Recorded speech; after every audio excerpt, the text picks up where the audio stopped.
Since May 5th, most COTA bus lines are running past midnight Monday through Saturday. Today on City Chat. Joining us today is Jeff Pullin, COTA's Director of Public and Media Relations, to share more about this exciting milestone toward a more connected and accessible transit future for Central Ohio. Hi, Jeff. Welcome to City Chat. Thank you for coming here today. Thanks for having me. Before we dive in, do you want to tell us a little bit about yourself, your background, and what you do for COTA? Yeah, I'm the Director of Public and Media Relations, like you mentioned, but we work with our municipal partners like the City of Columbus and Morpsey and some other groups to work on the LinkUS initiative, which we'll talk about a little bit. But I also work with our President and CEO, Monica Tejas-Fowler. She does a lot of public speaking. I also work to get us in the news to make sure that people know what COTA is doing for the community. You know, so COTA's late night service, it kind of signifies a lot. Can we hear from your perspective the agency's long-term goals for public transit? Yeah, so first of all, this is the first time since the pandemic that our service has run past midnight. And this is really great because there are a lot of people who have been wanting to use our service but haven't been able to because up until now, for the past 5 years, the service ended at around 11 p.m. and that really restricts a lot of people. Yeah. But what it does is signify that we are headed toward a 24-hour bus system or transit system because we'll have multiple modes. But that is very exciting because we are a growing community and we really need the bus system and our transit to support that and to grow with it. Yeah, and you know, when we talk about LinkUS, the LinkUS initiative, how does it influence the recent changes that COTA has made? And why is it considered this key milestone? Yeah, it's a key milestone because it is something that our community has really been asking for several years. And we just haven't been able to do that because going from a pandemic to a national workforce shortage has made it very difficult for us to be able to hire and recruit people to come and work at COTA. Right. But we now have a great partnership with our transit worker union, and we have a great contract which allowed us to be able to make those important hires, and now that workforce shortage is done. And with the LinkUS initiative, supported by the City of Columbus and by voters, we're able to make advancements in public transportation. And that means expanding our service, and we're going to keep expanding our service. And that also means building our first rapid transit system, which will be bus rapid transit lines on West Broad Street, East Main Street, and the Northwest Corridor. And 2 more will be named at a later time. And then building 500 miles of sidewalks, bikeways, and trails to connect everybody to our expanding transit system. So this is just the first step. By getting to midnight, this is just the first step in becoming a modern metropolitan transit system. You said before the pandemic there was a late night service, and was that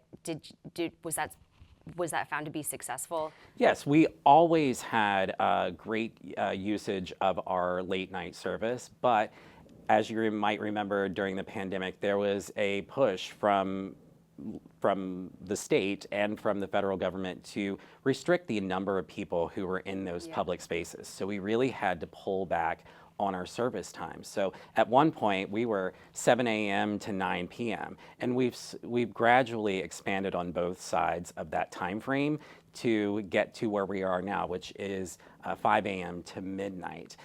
We will, over the next several years, expand to 1 a.m., 2 a.m., and at some point, we'll just be a 24-hour system. And we're hoping to do that about the time that our first bus rapid transit line, which is the West Broad Street line, comes into service. So that will be possibly around 2028. So wow. We're going to see some big things over the next several years. What groups of people does COTA aim to better serve with the late night service hours? Yeah, I think a lot of people will say, well, I can stay out and go to a bar or a movie a little bit later, and that's great too. Mm-hmm. But It's really for those second and third shift workers. Yeah. Those who work second shift haven't been able to use our service to get home because they get off work at 11:30 or midnight. And those who are going to work overnight haven't been able to use our service to get there because we end around 11 o'clock. So this really will help connect those folks to our transit system and really bring them along the way as we continue to grow. That's amazing. What routes are included in the late night service expansion and other seasonal routes that have returned this summer or are returning?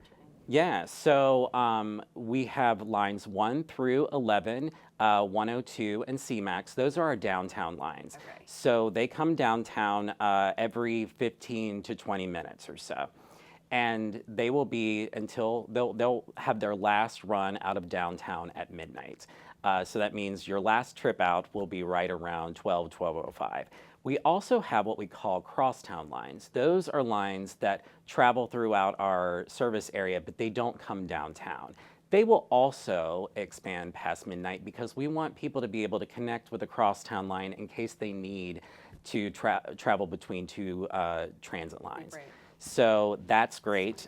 So we're looking at about 17 to 20 lines that have expanded past midnight. Okay. And we're bringing back our zoo bus service for this summer. So beginning Memorial Day through Labor Day, we will take you from downtown to the zoo, 5 trips a day, 7 days a week. And it's a really great opportunity because if you use Zoo Bus, you get into the zoo for only $5 per person. Yeah, Wow, so you get a huge discount. And if you want to go to Zambezi Bay, the zoo knocks $10 off your admission there. So you can make a whole day out of it. Wow. As a matter of fact, we've calculated a family of 5 can spend the entire day at the zoo, including the travel to and from by using Zoo Bus for less than $50. That's amazing. It's really cool. It's a huge discount.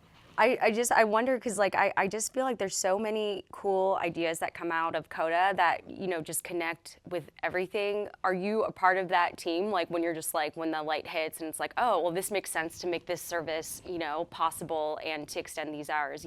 Like. I wish that I was one of those people who was that big thinker, but. We have such a great team, from our construction and development and design teams to our planners to our leadership team, and then like the hundreds of operators, vehicle maintenance techs, customer service representatives, facility maintenance people that keep this going. This is an 1,150 person team that is working around the clock to bring the best transit it possibly can be to our community. We know that our community is going to grow by about 750,000 more people over the next 25 years. We need a transit system that grows with it. And I think it's really great that we have the LinkUS initiative, which the City of Columbus, Mayor Ginther, Council President Hardin, and all of the council members have really been on board and championing this. Yeah.